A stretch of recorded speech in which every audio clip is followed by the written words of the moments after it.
Bienvenue dans le supplément, le bonus du Récap Info, cette semaine avec Sylvie Guillaume, vice-présidente du Parlement européen, députée européenne du Parti socialiste. L'Union européenne semble plus divisée que jamais. La construction européenne semble en panne avec d'un côté des pays du Nord, des pays eurosceptiques, le couple franco-allemand qui se déchire.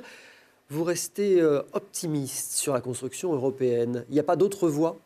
Je suis surtout lucide, parce que je connais les défaillances de l'Union européenne. Je crois que chacun mesure le degré de proximité dont elle fait preuve. Et donc, il y a manifestement des politiques nouvelles à mener, des orientations nouvelles et des priorités à choisir. Manifestement, on attend beaucoup de l'Europe sociale. Et à juste titre, il faut qu'on soit beaucoup plus visible en la matière. C'est-à-dire que l'Europe, aujourd'hui, ne s'est pas saisie des questions sociales ? Elle s'en est saisie, elle n'a pas réussi à concrétiser. Quand on parle par exemple de lutte contre le dumping social, nous avons travaillé, nous avons d'ailleurs abouti sur ce texte. Il n'est pas toujours très visible parce que dans les États membres, on peine parfois à mettre en place cette législation européenne et à contrôler qu'elle se passe correctement. Il y a quelles autres politiques dont vous rêveriez qu'elles aboutissent davantage au niveau européen ? Je pense par exemple qu'en matière de libre circulation, il y a encore beaucoup à faire.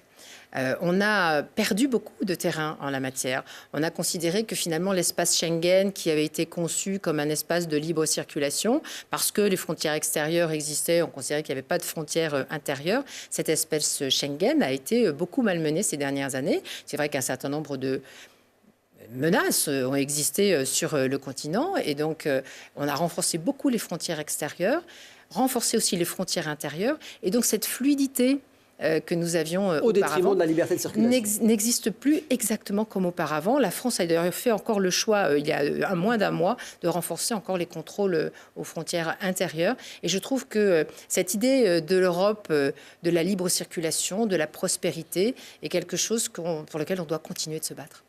Mais donc, la lutte contre le terrorisme, contre la menace terroriste, la lutte contre les vagues de migration, tout ça, il faudrait l'oublier ? Non, pas du tout. D'abord, vous avez dit la lutte contre les vagues de migration. Il faut assumer que dans ce monde tel qu'il est, avec quelquefois des conflits aux frontières de l'Union européenne, l'Union soit très soumise à des demandes d'entrée pour que les gens aillent se protéger. Et dans l'émission, d'ailleurs, dans le Récap Info cette semaine, vous nous dites qu'il n'y a pas de submersion.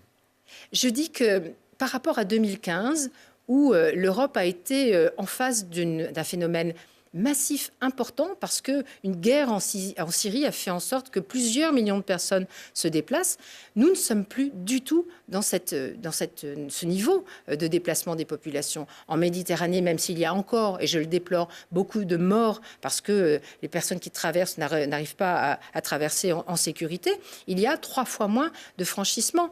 Donc on n'est plus du tout dans les mêmes situations qu'en 2015 et certains continuent de penser que c'est la même chose. Ça n'est pas vrai. Certains pays font preuve d'égoïsme sur cette question ? Oui, tout à fait. Oui, mais parce qu'ils ont, je pense, un lien à une opinion publique qui est un peu craintive. On interprète la manière dont l'opinion publique pourrait voir ces questions et on n'explique pas. Et c'est sans doute ce que je regrette le plus, c'est qu'on n'est pas sérieux dans l'explication qu'on fait vis-à-vis de ces phénomènes et qu'on joue beaucoup sur l'hystérie et sur la peur. Ça n'est pas sérieux, vraiment.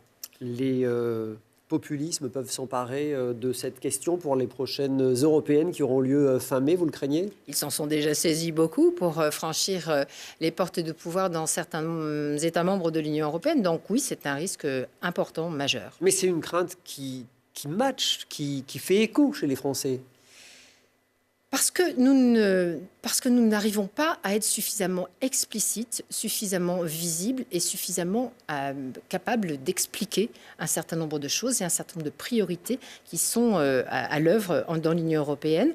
Prenez par exemple les questions de soutien à la jeunesse, de soutien aux personnes qui sont dans l'insertion. C'est du très concret, c'est du très visible. Prenez la politique agricole commune, c'est du très concret, c'est du très visible. Mais on a toujours une difficulté à considérer que l'Union est présente au quotidien. Pourtant, c'est vrai. Merci Sylvie Guillaume d'avoir été notre invitée. Rendez-vous ce week-end sur Télé Grenoble dans le Récap Info.